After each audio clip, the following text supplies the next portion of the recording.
అగ్నిహోత్రుణ్ణి ఆరాధన చేసిన వాడికి పాపం ఉండదు. వాడి నోటి వెంట వచ్చిన మాటని ఈశ్వరుడు నిజం చేస్తాడు, వాడు నిజం మాట్లాడడం కాదు. రామచంద్రమూర్తి నిత్యాగ్నిహోత్రీకుడు. అగ్నిహోత్రాన్ని తగల్చుకుని వెడుతూ ఉండేవాడు. చాలా దూరం వెళ్ళవలసి వస్తే అగ్నిహోత్రాన్ని ఆత్మారోపణం చేసుకుని వెడుతుండేవాడు ఆయన. అందుకే లక్ష్మణుడు ఇల్లు కట్టినప్పుడు ఓ మాట అంటాడు, పరవానస్మికాకుత్సాత్వయి వర్ష శతం స్థితే స్వయంతు రుచిరే దేశే క్రియాతుమితి వమ్మద అంటాడు. అన్నా నేను కట్టలేదు, నువ్వు కట్టించావు నా చేతంటాడు. యజుర్వేద వినీతశ్చ అంటారు హనుమ. యజుర్వేదం బాగా తెలుసు రామచంద్రమూర్తికి. అందుకే ఇల్లు కట్టేశానన్నయ్యా లోపలికి రా అన్నాడు లక్ష్మణుడు. రాముడు అన్నాడు, కర్తవ్యే వాస్తుశమనం సౌమిత్రే చిరజీవిభి. ఇల్లు కట్టి లోపలికి వెళ్ళకూడదు యజమాని, దీర్ఘకాలం బతకడం. ఇల్లు కట్టినవాడు వాస్తు పూజ చేస్తే కానీ ఇంట్లో ఉండకూడదు. గృహప్రవేశం చేస్తే సత్యనారాయణ వ్రతం మర్నాడు చేసుకో, తప్పు లేదు. రాత్రి 10 గంటలకు ముహూర్తం ఉంటే వాస్తు పూజ అయిపోవాలి. సత్యనారాయణ వ్రతం మర్నాడు చేయి, దైవారాధన. వాస్తు పూజ వదిలిపెట్టి గృహప్రవేశం లేదు, వాస్తు పూజ చేసి తీరాలి. రామచంద్రమూర్తి పరమధర్మాత్ముడు. రామాయణం వేదోపబృంహణం. అందులో లక్ష్మణుడు ఉద్దేశించి అంటాడు, వాస్తు పూజ చెయ్యాలరా, ఫలానా ఫలానా మాంసములు పట్టరమ్మన్నాడు ఆ యుగ లక్షణాన్ని ఉద్దేశించి. ఆ మాంసములతో హోమం చేసి వాస్తు పూజ చేసి లోపలికి ప్రవేశించాడు. నేను ఎందుకు మీతో మనవి చేస్తున్నానంటే, అగ్నిహోత్రమే సమస్త ఐశ్వర్యములకు కారణము. ఆ అగ్ని లేకపోతే జీవితాలు లేవు. అంతవరకు ఎందుకండి? ఒంట్లో వేడి 2 డిగ్రీలు తగ్గిపోయిందో అరికాళ్ళు రుద్దేయాలి, 2 డిగ్రీలు పెరిగిపోయిందో ముసుగు పెట్టుకు పడుకోవాలి, కాస్త చల్లటి నీళ్లతో గుడ్డ తెచ్చి నుదురు మీద అద్దుతూ ఉండాలి. ఉండవలసినంత వేడి ఉంటేనే వాడి బ్రతుకు. అగ్ని అంత గొప్పది, అగ్ని కన్నా గొప్పది లోకంలో లేదు. అగ్ని పురాణం జరిగితే అసలు ఆ అగ్నికి సంబంధించినటువంటి విషయాలు వింటూ ఉంటే అద్భుతం అనిపిస్తుంది నిజంగా. అటువంటి అగ్ని స్వరూపమే గోవు. అంటే అగ్ని ఎంత ఐశ్వర్యాన్ని ఇస్తుందో గోవు కూడా అంత ఐశ్వర్యాన్ని ఇవ్వగలదు. మీరు ప్రతిరోజు హోమం చేసి యజ్ఞం చేసి పూర్ణాహుతి చేసి అగ్నిహోత్రం యొక్క అనుగ్రహాన్ని పొందడం ఎంత క్లేశమో అంత తేలికగా పొందడానికి అవకాశం గోపూజ. గోవు యొక్క పృష్ఠభాగమునందు కాస్త పసుపు కుంకం వేసి నమస్కారం పెడితే లక్ష్మీదేవి వెంటనే పరమ ప్రసన్నురాలవుతుంది. ఎందుకంటే ఈ లోకంలో లక్ష్మీదేవి ఉండేటటువంటి స్థానములు 5 నిర్ణయం చేశారు. మొట్టమొదటిది ఏనుగు యొక్క కుంభస్థలం, రెండవది ఆవు యొక్క వెనక తట్టు, మూడవది తామరపు, నాలుగవది బిల్వదళం యొక్క వెనుక భాగం, ఈనెలుండేది శివలింగానికి తగిలితే ఐశ్వర్యం, ఐదవది సువాసిని యొక్క పాపట ప్రారంభ స్థానం. అందుకే ఇక్కడ సింధూరంతో అలదుకోవాలి. శంకరాచార్యులు వారు దాని మీద ప్రత్యేకంగా ఒక శ్లోకం చేశారు సౌందర్యలహరిలో. పరదేవత పాపట ప్రారంభ స్థానంలో పెట్టుకునే బొట్టు మీద ఒక అద్భుతమైనటువంటి శ్లోకం చేశారు. కాబట్టి అసలు ఆ పాపటే కదండి, స్త్రీ పాపటే సమస్త ఐశ్వర్యములకు కారణం పురుషుడికి. మనం సీమంతం చేశారంటారు, కొందరు శ్రీమంతం చేశారంటారు. అది కాదు, అసలు దాని పేరు సీమంతోన్నయనము. సీమంతోన్నయనము అన్న మాటకు అర్థం ఏంటంటే ఎన్ని రకాల స్వీట్స్ పుట్టింటారు అత్తారింటికి ఇచ్చారు, అత్తారిన్ని పుట్టింటారు ఇచ్చారు కాదు. సీమంతోన్నయనము అంటే సీమ అంటే దారి, హద్దు.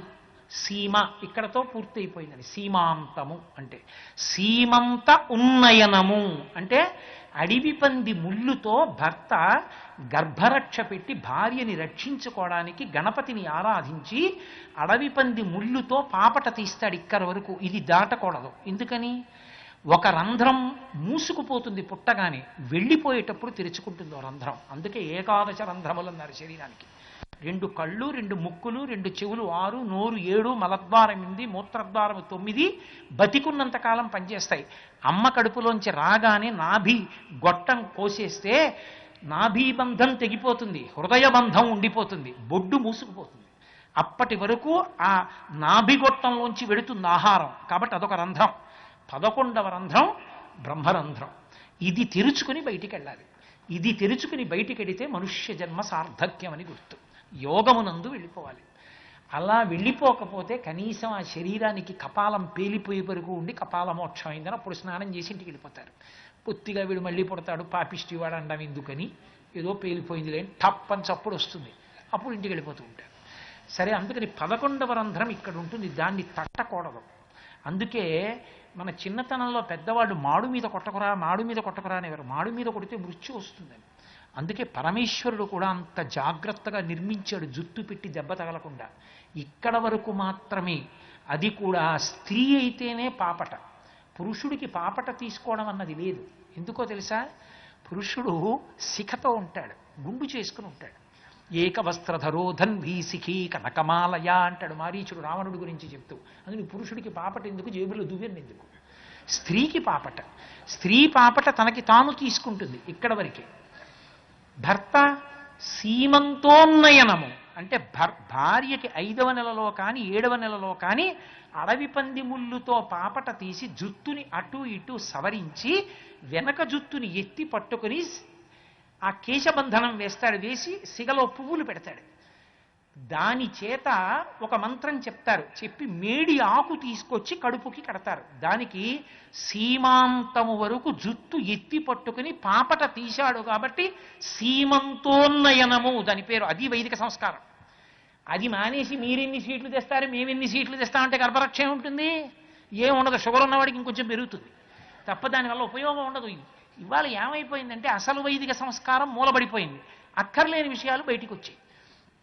కాబట్టి ఆ సీమాంతము వరకు పాపట తీస్తే దాన్ని సీమంతోన్నయనము. ఆ సీమ ప్రారంభ స్థానమునందు బొట్టు పెడతారు. ఆ బొట్టు పెడితే అది లక్ష్మీ స్థానం.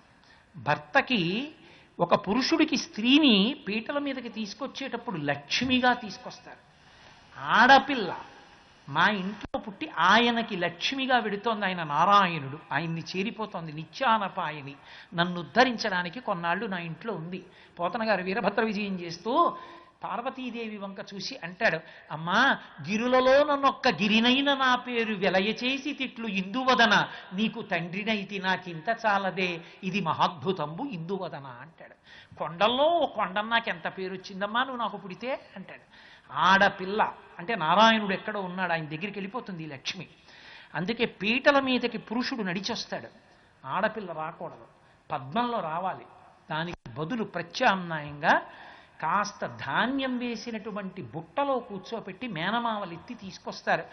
ఈ పిల్ల మా మేనకోడలు, ఈ పిల్లని మా భార్యగా మేమెన్నడూ ఊహించలేదు, ఈమె లక్ష్మి, మేము నీకు అప్పచెప్తున్నామని మేనమావలు తీసుకొస్తే వాళ్ళ ఆయుర్దాయాన్ని కోరి అంచున్న పంచె పెడతారు. కాబట్టి లక్ష్మీ స్థానములలో ఒకటి ఇక్కడ పెట్టిన బొట్టు. కాబట్టి అవి 5 లక్ష్మీ స్థానాలు. గోవు వెనక తట్టు లక్ష్మీ స్థానం. అగ్ని కార్యం చేస్తే ఎలా ఐశ్వర్యం వస్తుందో గోవుని ఆరాధన చేయడం వల్ల ఐశ్వర్య ప్రాప్తి కలుగుతుంది. మహాపురుషులందరూ గోవుని సేవించడం వల్ల వచ్చిన వాళ్లే. అంత గొప్పది గోవు. అన్నిటికన్నా ఆశ్చర్యకరమైనటువంటి విషయం ఏమిటంటే కేవలము ఐశ్వర్యాన్ని ఇవ్వడం కాదు, ఈ ప్రపంచంలో మీరు ఏ వస్తువుని దానం చేసినా మీరు అది ఎన్ని దానం చేశారో అన్ని చేశారని వేస్తారు. నేను ఒక పంచెల చాప ఇచ్చాననుకోండి ఎవరికన్నా, వీడు పంచెల చాప ఇచ్చాడు అని దానం వేసుకుంటారు. ఒక్క గోదానానికి మాత్రం వేదం ఏం చెప్పిందో తెలుసా? గోవుని దానం చేస్తే పుచ్చుకున్నవాడు 1000 గోవులు పుచ్చుకున్నాడని, మీరు 1000 గోవులు ఇచ్చారని వేస్తారు. గో సహస్రమని తప్ప ఒక గోవుని దానం చేశాడని వెయ్యరు. ఒక్క గోదానంలోనే ఆ గొప్పతనం. అందుకని పుచ్చుకున్నవాడు ఏం చేస్తాడు? ప్రతిగ్రహీత 1000 గోవులు పుచ్చుకున్నటువంటి స్థితి వలన తన తపశ్శక్తి క్షీణిస్తుంది, తన గాయత్రి పోతుంది. అందుకని వేదంలో ఏకాశిమే సహస్రం అంటూ ఒక ప్రత్యేకమైన మంత్రం ఉంది. ఆ మంత్రాన్ని గోదానం పుచ్చుకున్న వాళ్ళు దేవాలయంలో కూర్చుని కొంతసేపు పారాయణ చేయాలి. పారాయణ చేయకపోతే 1000 గోవులు పుచ్చుకున్నామని వాళ్ళకేస్తారు. గోదానం పుచ్చుకున్న వాళ్ళు ఆ మంత్రం చెప్పుకోవాలి, వెళ్ళి దేవాలయంలో కూర్చుని కొంతసేపు ఆమ్నాయం చేసి ఇంటికి వెళ్ళాలి. గోదానం అంత గొప్పది కాదు. మీకు ఒక రహస్యం చెప్పనా? గో సేవ చేశాడనుకోండి, గో గ్రాసం పెట్టాడనుకోండి, అంటే కాసిని పచ్చగడ్డి పరకలు పట్టుకుని గోవుకి తినిపించి ప్రదక్షిణం చేసి గంగడోలు ఇలా దువ్వి ఇలా వెనక తట్టి ఒక్కసారి గో పృష్ఠభాగంలో పసుపు కుంకం వేసి వెళ్ళిపోతాడు యజమాని రోజు. అలా వెళ్ళిపోతే ఏం చేస్తారని చెప్పిందో తెలుసా వేదం? ఆయన సేవించిన ఆవు శరీరానికి ఎన్ని వెంట్రుకలున్నాయో లెక్క పెడతారు. ఒక్కొక్క వెంట్రుకని ఒక్కొక్క సంవత్సరంగా తీసుకుని ఆ సంవత్సరంలో ఆయన 100 యజ్ఞములు చేశాడని లెక్క వేస్తాడు. గోవుకి ప్రదక్షిణం చేసి ఇలా రాసి వెళ్ళిపోతాయి. గోవుని కాని కొట్టాడనుకోండి, నిష్కారణంగా చేయి పెట్టి కొట్టాడనుకోండి, గృహస్థాశ్రమంలో ఉండి పరబ్రహ్మమునందు రమించేటటువంటి మనసున్నటువంటి యోగి భిక్ష కొరకు ఇంటి ముందుకొచ్చి భవతి భిక్షాందేహి అంటే ఇంత అన్నం పెట్టకపోగా కర్ర పెట్టి ఇల్లు దాటిపోయే వరకు కొడుతూ పరిగెత్తించిన పాపం వేస్తారు. ఒక ఒక పరమ సాత్వికమైన వ్యక్తిని ఇల్లు దాటిపోయే వరకు కొడితే ఏ పాపం వస్తుందో నిష్కారణంగా ఆవు ఒంటి మీద చెయ్యి పెట్టి కొడితే ఆ పాపం వస్తుంది. గోవు పరదేవతా స్వరూపం. గోవు ఏడ్చిన చోట, గోవు బాధపడిన చోట అల్లకల్లోలం ఏర్పడుతుంది తప్ప ఐశ్వర్యం నిలబడదు. గోవు ఎక్కడ కాపాడబడుతుందో అక్కడే సుభిక్షంగా ఉంటుంది. ప్రపంచంలో 84 లక్షల జీవరాశులలో మలమూత్రములు సుగంధభరితములైన ప్రాణి గోవు ఒక్కటే. దాని యొక్క మూత్ర పురీషములు అంత సువాసనతో కూడుకుని ఉంటాయి.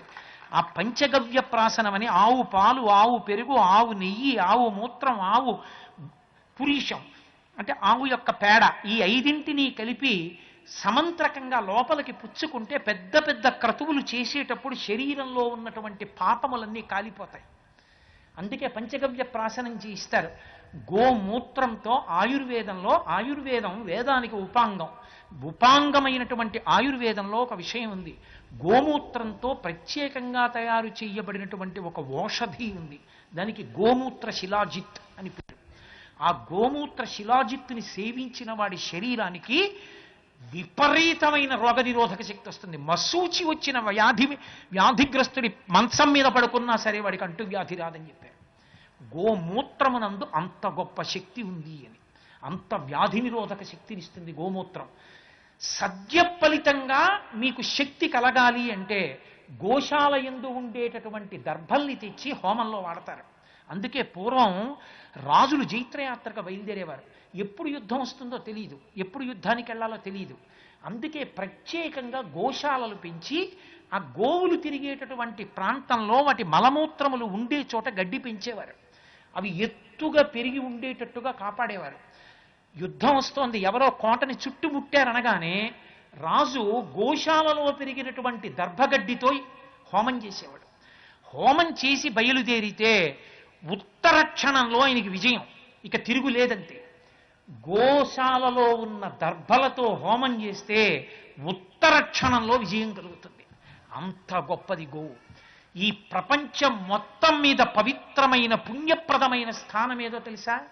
ఒకే ఒక్కటి అథవా 2 గోవులు కట్టబడిన ప్రదేశం, గోవులు తిరిగే ప్రదేశం. కాబట్టి గోశాల. రెండవది, ఎప్పుడూ భగవత్ సంబంధమైన మాటలు పరమభక్తితో చెప్పేటటువంటి వ్యక్తి యొక్క నోరు, ఆ నోరు గోష్ఠము, గోవులు తిరిగిన గోశాల గోష్ఠము. ఈ 2 పరమ పవిత్ర ప్రదేశాలు. ఇంకా అంతకన్నా గొప్ప ప్రదేశం లేదు. ఏకాదశి వస్తే 94 సంవత్సరాల వయస్సులో సన్యాస ధర్మానికి కట్టుబడి కాలినడకన బండి పట్టుకుని నడుస్తూ నేను వారి ఇటిని చదివాను ఒకసారి. ఒక ఏకాదశి నాటికి వారు పొలం గట్టు మీద ఉన్నారు. ఆ పొలం నూతి దగ్గరికి 2 ఆవులు తీసుకురమ్మని ఆ నూతి గట్టు మీద కూర్చుని నీటి కూపం దగ్గర గోవుల మధ్యలో ఉన్నానని ఉపవాసం చేసి ఏకాదశి అంతా భగవద్ధ్యానంలో వారు అక్కడ గడిపారు. గోవు అంత గొప్పది. గోవు లాంటి ప్రాణి ఇక ప్రపంచంలో లేదు. అది పరదేవత. అందుకే పుట్టినరోజు నాడు ఆ సంవత్సరంలో అపమృత్యు వస్తుందేమో, వచ్చే పుట్టినరోజు చూస్తానో లేదో అని అనుమానం ఉంటే ఆ అనుమానం ఉండకూడదు. కాబట్టి పిల్లలకైనా సరే గండకాలం వస్తుందేమోనని పుట్టినరోజు నాడు నల్ల నువ్వులు తీసుకొచ్చి కుడి చేతిలో వేసి ఆవు పాలు పోసి 3 మాటలు తినిపిస్తారు. 3 మాటలు వేదంలో ఒక చిన్న మంత్రం ఉంది. ఆ మంత్రం చెప్తూ తినాలి. నోటిలోకి పుచ్చుకుని చిరంజీవుల యొక్క పేర్లు ఒక్కసారి చెప్తే మళ్ళీ వచ్చే పుట్టినరోజుని చూస్తాడు. ఆవు పాలు అంత గొప్పవి. నేను గోవు గురించి చెప్పుకుంటూ వెడితే ఎంతసేపు చెప్పను. నేను మీతో ఒక్క మాట మాత్రం మనవి చేస్తాను. మీరు కంచి వెళ్ళి కామాక్షి అమ్మవారి దేవాలయంలోకి వెళ్ళి కామాక్షి అమ్మవారి నోట్లో అరటిపండు ముక్క పెట్టడం సంభవం కాదు. మీరు అంతరాలయ ప్రవేశం చేయలేరు. పైగా మీరు కామాక్షి అమ్మవారికి అరటిపండు ముక్క పెడతారంటే అమ్మవారు వచ్చి తింటుంది అన్నంత భక్తి కలిగిన వారు సభలో ఉంటే నేను చాలా సంతోషిస్తున్నాను. అందుకని నాకు తెలియకుండా అందరినీ ఒక గాట కట్టి మాట్లాడకూడదు, దోషం వస్తుంది. ఉన్నారేమో ఎవరైనా, నాకు తెలియదు. సాధారణంగా అందరూ కామాక్షి పరదేవతకి అరటిపండు ముక్క పెట్టి తినిపించడం సాధ్యం కాదు. కానీ మీరు పరదేవతకే అరటిపండు ముక్క తినిపిస్తే ఎంత ఫలితం వస్తుందో, ఒక గోవుకి అరటిపండు ముక్క తినిపిస్తే అంత ఫలితము వస్తుంది. బ్రహ్మగారు నిర్ణయం చేశాడు, సృష్టిలో చాతుర్వర్ణముల వారికి సమాన అధికారము లేదు అన్ని క్రతువుల యందు. అన్ని క్రతువుల యందు చాతుర్వర్ణములకు సమాన స్థాయిలో ముట్టుకుని పరదేవతకి పూజ చెయ్యాలంటే అనుగ్రహించి గోమాతకి గోపూజ ఇచ్చాడు. అందుకే గోపూజ చెయ్యని ఏ పూజ చెయ్యరు, ప్రతి చోట ముందు గోపూజే చేస్తారు. అటువంటి సర్వోత్కృష్ట ప్రాణి గోవు. అటువంటి గోవుని ఎంత పూజిస్తారంటే, మహానుభావుడు జీవన్ముక్తుడు చంద్రశేఖర భారతీ స్వామి వారంటే అపురూపమైన వ్యక్తి. శృంగగిరి పీఠాధిపత్యం వహించారు. ఎంత వైరాగ్యం అంటే, ఆయన కాలభైరవ స్వామి దేవాలయంలో నిలబడి గుండెలు బాధేసుకుని ఉత్తరీయం తీసి అవతల పారేసి దిక్కుమాలిన శరీరాన్ని కుక్కలు తినేస్తాయి అంటే పీనుగుని ఈడ్చుకొచ్చే కుక్కలు. అదే సమయంలో ఆయన ఉన్మాదంలో ఉంటే శిష్యులు రాసేవారు శ్లోకాలు. ఆయన ఓం నిధనపతయే నమః అని చంద్రమౌళీశ్వరుడి పూజ చేస్తూ అలా ఉండిపోయేవారు. పిచ్చెక్కిపోయిందన్నారు ఆయనకి. 2 చేతుల కింద సంకల్లో చేతులేసి పీఠ పరివారం తీసుకెళ్లి గదిలో పెట్టి తలుపేసేసేవారు. ఒకరోజు రాత్రి లోపల నుంచి నృత్యం వినపడుతోంది, సంగీతం వినపడుతోంది. పరివారం ఆంతరంగికుడు ఉన్నాడు, హడిలిపోయి ఇదేమిటి పీఠాధిపతుల గదిలోంచి పెద్ద పెద్ద సంగీతాలు నృత్యాలు కనపడుతున్నాయని లోపలికి వెళ్ళి చూశాడు. దేవతలు నిలబడి ఉండగా చంద్రశేఖర భారతీ స్వామివారు నటరాజులా నాట్యం చేస్తున్నారు. ఆయన అటు తిరిగి ఉన్నారు, హడిలిపోయి బయటికి వచ్చేశాడు. ఆయన మరునాడు బయటికి వచ్చి రాత్రి చూశావా అని అడిగారు. చూశాను అన్నాడు. మరిచిపో అన్నాడు. ఆయన పరబ్రహ్మముతో కలిసి రమించిపోయేవారు. కొన్ని రోజుల పాటు స్నానం చేసేవారు కాదు, తీసుకొచ్చి బిందెతో నీళ్లు పోసేసేవారు. పీఠాధిపతి స్నానం చేయకుండా ఉండకూడదని కాషాయం గుడ్డ లాగేసి ఓ కాషాయం గుడ్డ చుట్టేసేవారు. అంతే. ఆయన తనలో తాను అలా రమించిపోతూ ఈశ్వర దర్శనం చేస్తూ ఉండిపోయేవారు. శరీరంతో ఉండలేక ఆయన నేను పరబ్రహ్మముతో లయమైపోతానని మహానుభావుడు యతి అమావాస్య నాడు, యతి మహాలయం కాబట్టి అమావాస్య తిథి నాడు తుంగా నదిలో తెల్లవారకట్ట స్నానం చేస్తున్నట్టుగా నటించి తుంగ యందు శరీరంతో ప్రవేశించి శరీరం వదిలి నీటి మీద తేలిపోయారు. తేలిపోతే బయటికి తీసుకొచ్చారు అభినవ విద్యాతీర్థ మహాస్వామి వారు. వాళ్ళు అంతటి మహానుభావుడు, త్రికాల వీధి, వారికి తెలియని విషయం లేదు. వారు ధ్యానంలో ఉండి చెప్పేవారు అన్నీ. ఆయన ఒకనకొకప్పుడు అకస్మాత్తుగా ధ్యానంలోంచి బయటికి వచ్చి ఉత్తరం రాసిచ్చారు. ఇది పట్టుకెళ్ళి నేపాల్ ప్రభువులకు ఇవ్వండి అన్నారు. తొందరలోనే మీ ఉపద్రవం తగ్గిపోతుంది, మీరు రాజ్యాధికారం పొందుతారని. నిజంగా ఆయనకు ఉపద్రవం వచ్చి మళ్ళీ తట్టుకున్నారు. అంతటి గొప్ప వ్యక్తి చంద్రశేఖర భారతి. అప్పుడప్పుడు శారద దేవాలయంలోకి వెళ్ళి పూజ చేసేవారు. ఒకరోజు ఆయన పూజకి వెడుతున్నారు. పీఠ పరివారం పువ్వులు పళ్ళు పట్టుకుని వెడుతున్నారు వెనక. అకస్మాత్తుగా ఒక ఆవు వచ్చి గుడికి అడ్డంగా పడుకుంది. పరివారం పరిగెత్తుకెళ్ళి ఆవుని లేపుతున్నారు. ఆయన అన్నారు, శారద నా కోసం బయటికి వచ్చింది, నన్ను లోపలికి రావక్కర్లేదయా, నేనే వస్తున్నానంది. గోవుని కొట్టకండని పీట వేయమని శారదా నామాలు చెప్పమని శారదకి చేసే పూజ గోవుకి చేసి వెళ్ళిపోయారు ఆయన గుళ్ళోకి వెళ్లకుండా. గోపూజే శారద పూజ అన్నారు. అటువంటి ప్రాణి గోవు. విశ్వనాథ సత్యనారాయణ గారు ఏడ్చాడు గుండెలు బాదుకుని. సాధు గోమాత భరత భూ శ్వాసకోశ మరియున దాని బంధింప ఉడికిపోతే వటదలంబున కనుమూయువాని కడుపు అని అడిగాడు. వటదలంబున కనుమూయువాని కడుపు అంటే వటపత్రశయనం చేసేటటువంటి మహానుభావుడు చిన్ని కృష్ణుడు. వటపత్రశాయి కడుపు ఉడికిపోదా? భరత భూ శ్వాసకోశ అయిన గోవుని బంధించి చంపితే దారుణం గోవధ అని ఎలుగెత్తి చాటి ఏడ్చాడు విశ్వనాథ సత్యనారాయణ గారు. అంత సర్వోత్కృష్టమైన ప్రాణి గోవు. గోపూజ చేసేటప్పుడు నియమం ఉంటుంది. చాలామంది ఏం చేస్తారంటే గోపూజ చేసేటప్పుడు గోవుని కట్టి పూజ చేసి నైవేద్యం సమయంలో గ్రాసం తీసుకొస్తారు. తప్పు. గోవును అలా బాధ పెట్టకూడదు. ఎదురుగుండా దాణా పెట్టి మీరు పూజ చేసి నైవేద్యం పెట్టి అప్పుడు తెచ్చిస్తే అది అర్రులు చాస్తూ చూస్తూ ఉంటుంది. మీరు ఆ గోగ్రాసాన్ని ముందే తెచ్చి బుట్ట అక్కడ పెట్టాలి. అది ఆ పచ్చిగడ్డి తింటుంటే మీరు పూజ చేయాలి. అది ప్రహృష్టంగా ఉండగా చిట్ట చివర చిట్టో తౌడో నైవేద్యం పెట్టి తీసుకొచ్చి మళ్ళీ దాన్ని నోటి దగ్గర పెట్టాలి. అలా గోపూజ చెయ్యాలి జాగ్రత్తగా.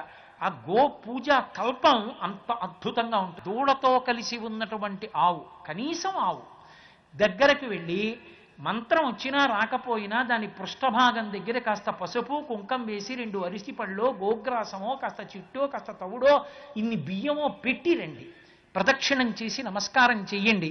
పరమశివుడికి అశుతోషుడు అని ఒక పేరు. అశుతోషుడు అంటే విశేషమైనటువంటి తృప్తి కలిగిన వాడు. దేని చేత తృప్తి? ఆయనకి లేనిది ఆయన కానిది వేరొకటి లేదు. మీరు విష్ణుతత్వంగా చెప్పండి, శివతత్వంగా చెప్పండి, తత్వం ఒకటే. అందుకే పరమశివుడికి స్థాణుహు అని పేరు. స్థాణుహు అంటే ఏమిట్రా అలా స్థాణువులో నిలబడతావు అంటారు. స్థాణువులో నిలబడ్డాడంటే కదలకుండా నిలబడ్డాడని. పరమశివుడికి స్థాణుహు అని పేరు. అంటే కదలకుండా జడత్వం పొందాడనా? కాదు, కదలడానికి చోటు లేనివాడు, అంతటా నిండిపోయినటువంటి వాడు. అంతటా నిండిపోయినటువంటి ఆ శివుడు ఆయన కానిది ఆయన ఇవ్వనిది లోకానికి ఇంకోటి లేదు. అందుకే శివ అన్న నామానికి అమరకోశం వ్యాఖ్యానం చేసింది.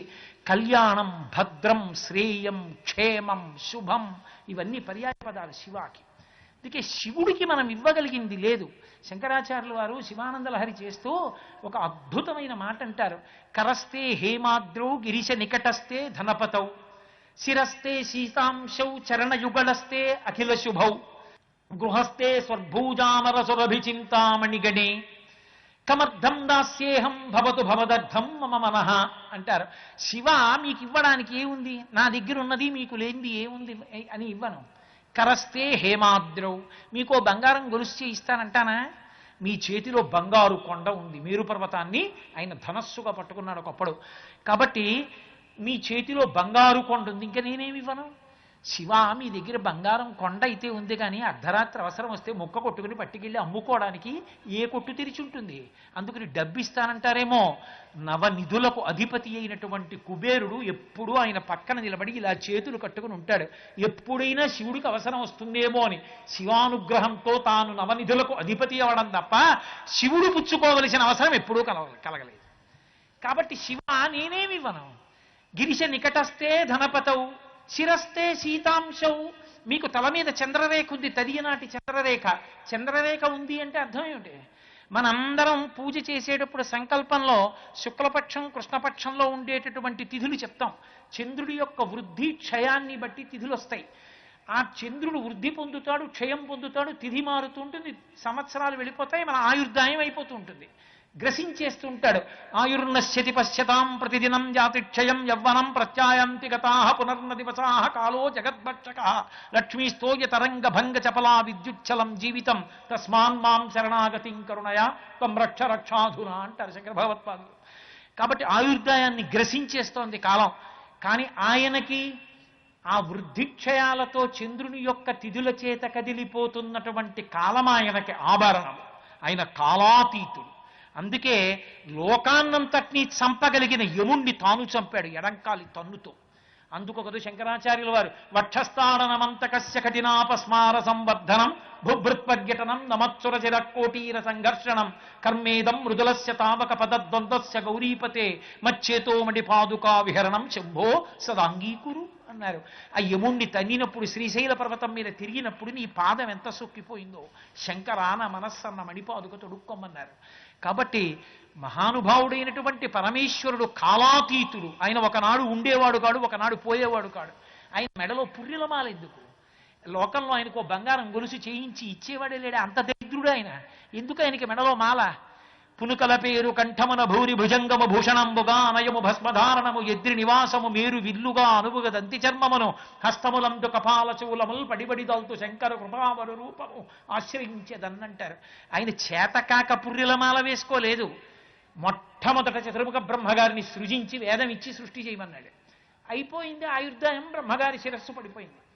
అయ్యయ్యో అందరితో పాటు సృష్టి చేసిన వాడి తలకాయ కూడా పడిపోతే ఏం బాగుంటుందిరా అని దాన్ని తీసి తల పెట్టి మెళ్ళలో వేసుకున్నాడు. అలా ఎంతమంది బ్రహ్మలో వెళ్ళిపోయారు. ఆ పుర్రెలన్నీ మెళ్ళలో వేసుకున్నాడు. బ్రహ్మమస్త కావలీని బద్ధతే నమ శివాయ అంటారు. ఇంతమంది బ్రహ్మలు వెళ్ళిపోయారు, ఆయన అలాగే ఉన్నాడు, కాలాతీతుడు. ఓం నమో భగవతే సదాశివాయ సకలతత్వ విదూరాయ సకల లోకైక కర్త్రే సకల లోకైక హర్త్రే సకల లోకైక సంహర్త్రే సకల లోకైక సాక్షిణే సకల నిగమ గుహ్యాయ సకల లోకైక వరప్రదాయ సకల దురితార్తి భంజనాయ సకల జగద భయంకరాయ శశాంక శేఖరాయ శాశ్వత నిజావాసాయ నిరామాసాయ నిరాభాసాయ నిరామయాయ నిష్కలంకాయ నిష్ప్రపంచాయ నిర్ద్వంద్వాయ నిస్సంగాయ నిర్మమాయ నిర్మలాయ నిర్గుణ విభవాయ శుద్ధ పరిపూర్ణ సచ్చిదానందద్వైత పరమ ప్రకాశాయ తేజోరూపాయ తేజోధిపతయే జయ జయ జయ రుద్ర మహారుద్ర మహారౌద్ర వీరభద్రావతార మహాభైరవ కాళభైరవ కల్పాంత భైరవ కపాలమాలాధర ఖట్వాంగ ఖడ్గ చర్మ పాశ అంకుశ శూల ధర నాగేంద్ర చర్మ నాగేంద్రహార నాగేంద్ర వలయ మృడ మృత్యుంజయ త్రయంబక సదాశివ పరమశివ నమస్తే నమస్తే నమస్తే నమః అని పూజ చేస్తారు. అటువంటి కాలాతీతుడైనటువంటి పరమేశ్వరుడు కనుక శిరస్తే సీతాంశౌ చరణయుగళస్తే అఖిల శుభౌ, శుభములన్నీ నీ పాదముల యందున్నాయి. ఎవరింట్లో మంగళ తోరణం వచ్చిందన్నా ఆయన ఇలా అంటే ఎగిరొచ్చి అంటుకుంది గడపని. కాబట్టి శివ మంగళములన్నీ నీ పాదాల దగ్గర ఉన్నాయి. నీ ఇంట్లో గృహస్థే సురభి చింతామణిగణే, కామధేనువులు కల్పవృక్షాలు అన్నీ నీ ఇంట్లోనే ఉన్నాయి. అసలు పెద్ద కల్పవృక్షం పెద్ద చింతామణి, చింతామణి పాణిగ్రహి, మా అమ్మే పెద్ద చింతామణి. ఇంకా నీకు నేనేమివ్వను, నీకు లేనిదేం లేదు. నాది నాది అని నా అహంకారంతో నా దగ్గర ఉండిపోయింది నా మనసు ఒక్కటే, అదొక్కటి నీకు ఇచ్చేస్తాను, పూజ చేసుకో అన్నారు శంకరాచార్యులు. శ్రీ ఉమామహేశ్వర పరబ్రహ్మార్పణమస్తు. స్వస్తి.